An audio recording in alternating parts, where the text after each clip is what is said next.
Hello everyone, আশা করি আপনারা সবাই ভালো আছেন। ইজিডির পক্ষ থেকে আমি বন্যাদের পাওয়ার অফ আইটির স্টুডেন্টদের কাছে আমার একটা প্রমিস ছিল ও বিভিন্ন মকআপ কিভাবে করতে হয় দেখায় দেওয়ার জন্য।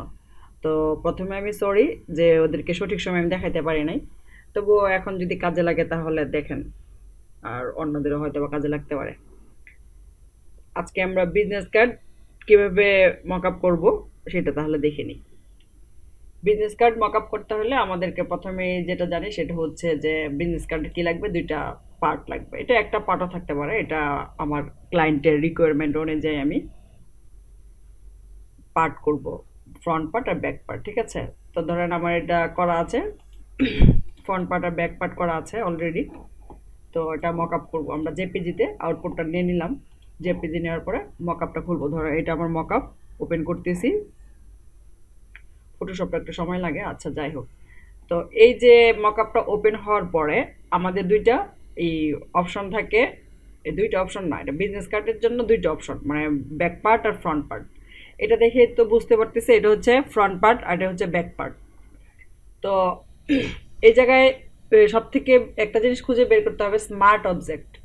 যারা স্মার্ট অবজেক্ট জানে না আমাকে কমেন্ট করে জানাবেন, আমি স্মার্ট অবজেক্ট কাকে বলে, কি আসে বিষয় সব জানাবো। ঠিক আছে, তাহলে ছোট্ট একটা ভিডিও করে দেখাই দিব স্মার্ট অবজেক্টটা কি।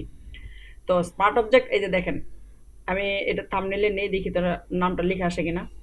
এই যে স্মার্ট অবজেক্ট থাম্বনেইল লেখা আসছে না, কয়টাতে দেখি, স্মার্ট অবজেক্ট থাম্বনেইল। ঠিক আছে, মানে আমাদেরকে খুঁজে বের করতে হয় স্মার্ট অবজেক্টগুলো। এদিকে তো ধরেন ফ্রন্ট আর ব্যাক লেখা আছে, এরকম তো নাও থাকতে পারে, লেখা থাকে না অনেক সময়। ঠিক আছে, তো যদি না লেখা থাকে আমরা এইগুলো বের করব। তো ফ্রন্টের জন্য ফ্রন্টের এই যে থাম্বনেইলটা যেটাতে ক্লিক আসার পরে যে নামটা দেখাচ্ছে এটাতে ক্লিক করব। এটা অন্য একটা উইন্ডোতে ওপেন হবে। ওপেন হওয়ার পরে আমার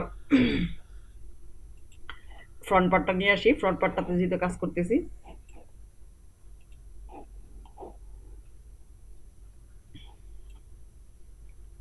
ড্র্যাগ করে নিয়ে আসলাম, বড় করে একটু। আমি অল্টার ধরেছি, অল্টার ধরে বড় করলাম। এই টিক চিহ্নটা কি করতে হবে, ক্লিক দিয়ে দিতে হবে।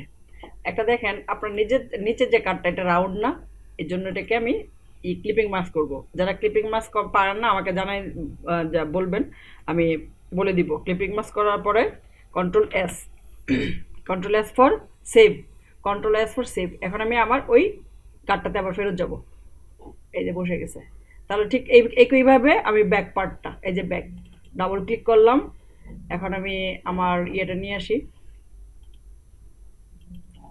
ব্যাক পার্টটা নিয়ে আসি, ড্র্যাগ করে দিকে ছেড়ে দিলাম, একটু বড় করে অল্টার ধরে বড় করলাম।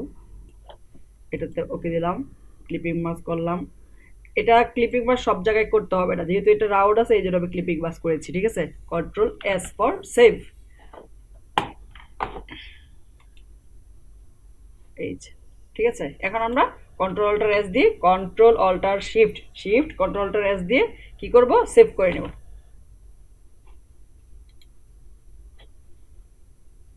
ডেস্কটপে আমাদের মকআপের একটা ফাইল আছে, যেগুলা mockup business card mockup file. আমি এমইউ দিয়ে দিই তাহলে, ঠিক আছে।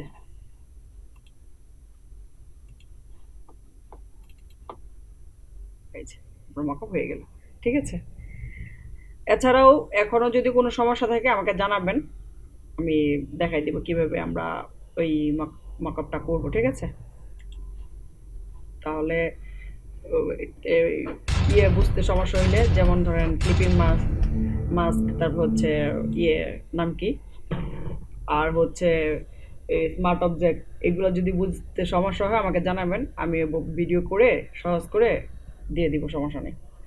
তো আজকে এই পর্যন্তই, টাটা বাই বাই। প্রত্যেকটা মকআপ আমি দেখাই দিব, সমস্যা নেই। তো আজকে এই পর্যন্তই, টাটা বাই বাই। দেখা হবে নেক্সট কোনো মকআপ ক্লাসে।